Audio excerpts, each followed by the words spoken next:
4830 16 tyre vehicle.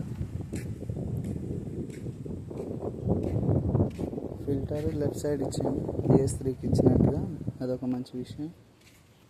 ఇది కొంచెం air tank పెద్దది ఇచ్చింది కానీ బ్యాక్ ఇచ్చి ఉంటే బాగుండేది. కొంచెం ఇవి ఎక్కడైనా కట్టింగ్ల దగ్గర కొంచెం ప్రాబ్లంగా అనిపిస్తుంది. మాకైతే ఏం ప్రాబ్లం రాలేదు, ఇది లైన్లో తిరుగుతుంది. ఇక్కడ దీనికి షాక్ అబ్జర్వర్స్ మంచిగా పెద్దగా ఇచ్చిండు. ఐచర్కి అయితే ఇంత హెవీగా లేదు.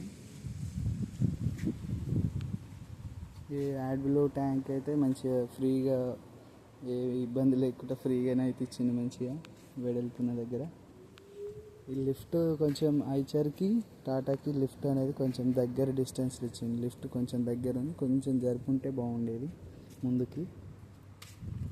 దీనికి 5 ట్యాంకీలు, ఎయిర్ ట్యాంకులు. స్టెప్ని అయితే లెఫ్ట్ సైడ్ ఇచ్చిండు. సెన్సార్స్ వచ్చేసి 5 సెన్సార్లు, LED back light, side indicator LED ఇచ్చిండు. ఈ సైడ్ గార్డులు అనేవి ఇవి మేము పెట్టించినాము. సైడ్ గార్డ్స్ ఐచర్కి అయితే కంపెనీ ఇస్తుంది. ఇంకా ఐచర్లో ఈ బెల్ క్రాంక్ సిస్టమ్ అనేది లేదు, అసలు ఈ కట్టలే లేవు. అది మొత్తం వేరే సిస్టమ్, ట్రాలీకి ఇస్తారు కదా ఆ టైప్లో ఇచ్చింది అనమాట. ఈ బూట్ కూడా దానికి దీనికి సేమ్ ఉంది, కానీ లీలాండ్కి అయితే డబల్ బూట్ ఇచ్చిండు చిన్నవి. అది మంచిది కానీ కొద్దిగా దీనికి ఎందుకో మరి అలా ఇచ్చిండు. ఇంకా సైలెన్సర్ అయితే దీంట్లో మెయిన్ సైలెన్సర్ చేంజ్ అనమాట టాటాకి. ఈ లీలాండ్లో లేదు, ఐచర్లో లేదు, మహీంద్రాలో లేదు, కానీ దీంట్లో టాటాలో ఒక దాంట్లోనే ఈ సైలెన్సర్ చేంజ్ అయ్యి వచ్చింది. ఇది ఒక మంచి విషయం కింద ఇవ్వడం అనేది.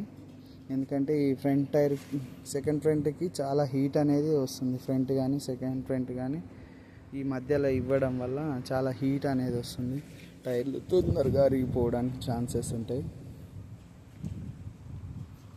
అది ఒకటి మంచి విషయం ఇచ్చింది ఇందులో.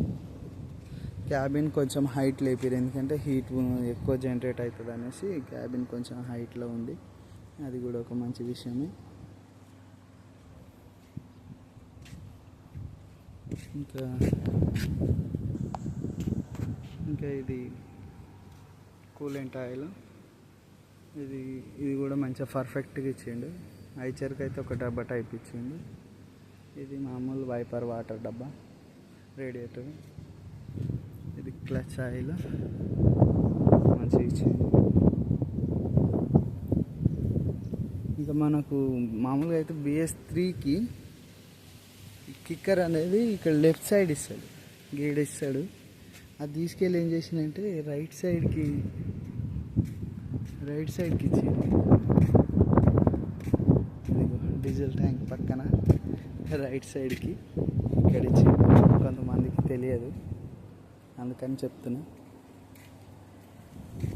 మళ్ళీ క్లచ్ ఆయిల్ యాక్చువల్గా లెఫ్ట్ సైడ్ ఇక్కడ వస్తుండే BS3కి, ఇక BS6లో ఇక్కడ బ్యాక్ సైడ్కి మార్చారు. కొంతమంది ఆల్ట్రేషన్ చేసి మళ్ళీ ఫ్రంట్కి మార్చుకుంటారు, వాళ్ళు ఇష్టం వచ్చిన స్థలాలకు మార్చుకుంటారు.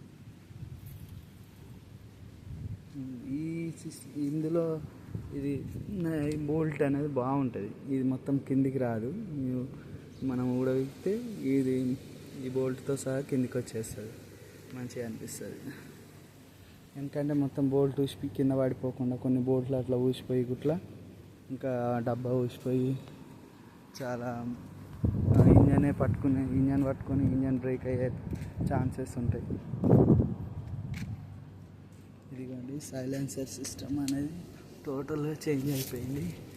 పాత సైలెన్సర్ లానే అనిపిస్తుంది, BS3కి ఉన్న సైలెన్సర్ లానే, కానీ ఇందులో కూడా కింద పెట్టేసింది అన్నమాట, మంచిగా అనిపిస్తుంది.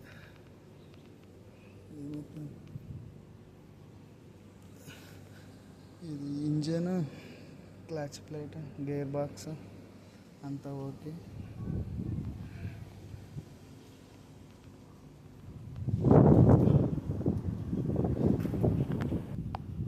లీలాండ్కి ఐచర్కి సేమ్ టాటాకి ఈ రాడ్ అనేది మధ్యలో యాక్చువల్గా పాతది BS3 బండ్లకైతే ఒకటే కిందికి రాడ్ ఇస్తారు, దీనికి ఏమో రౌండ్గా ఇచ్చి కొంచెం యూ ఆకారం ఇచ్చిండు అనమాట. అది హెవీగా ఇచ్చిండు, చాలా హెవీ. మళ్ళీ సపోర్ట్గా కూడా మళ్ళీ అందులో గొలుసు ఇస్తాడు.